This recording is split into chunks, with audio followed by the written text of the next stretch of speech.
Hi everyone, it's Laura and I hope you're all doing well.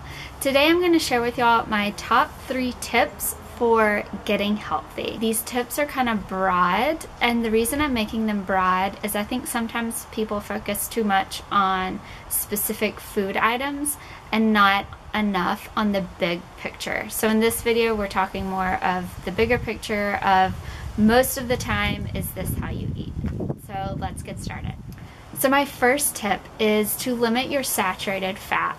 So there are 2 types of fat, good fat and bad fat. The bad fat is known as saturated fat, which is the fat primarily found in animal products. So things like your beef, your pork, your processed meats, so like your sausage, your bacon, your salami, your bologna, all that stuff, your hot dogs. It's also found in cheese, and it's found in your whole fat dairy products, so like your whole milk, your ice cream that's made with whole milk and things like that. Your good fats, on the other hand, are fats that are found in your fish as well as plant-based sources, so like your nuts and seeds, your vegetable oils and things like that. And so the goal is to limit your saturated fat or your bad fat as much as possible, because what this does is it can clog your arteries, increase your cholesterol, and lead to heart disease. And there really is no nutritional benefit to the saturated fat. So number 1 tip, limit that as much as possible. Tip number 2 is to limit your refined sugar. And what I mean by this is any processed grains, processed sugars.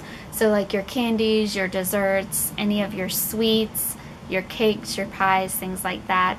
It's also your white grain products. So like your white bread, your white pasta, your white tortillas, and things like that.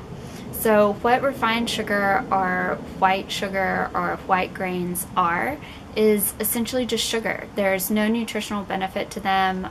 If there are any vitamins and minerals in them, then it's because they've been fortified into it. There's no nutritional benefit. It's just a bunch of sugar.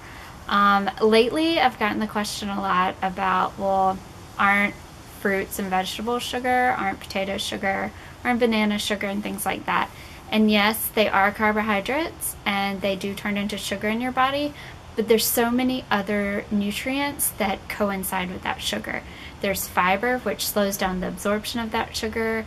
There's vitamins, there's minerals, there's antioxidants. There's a lot of different benefits to plant-based foods that have a lot of sugar. And one of the biggest downsides of refined sugar is that it's so addictive.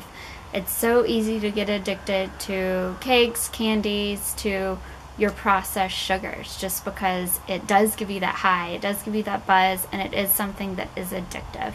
So try and stay away from that as much as possible. My next tip is to move. A lot of people don't realize that even if they're active at work, that doesn't count. So if your work involves moving a lot, if your daily activities involve moving a lot, then they're called your activities of daily living.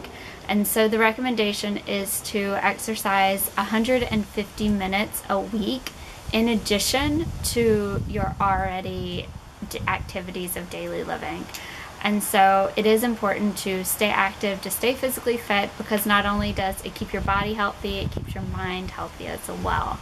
It also helps with your waistline and actually puts you at a decreased likelihood of developing an endless amount of diseases and conditions. So keep that in mind.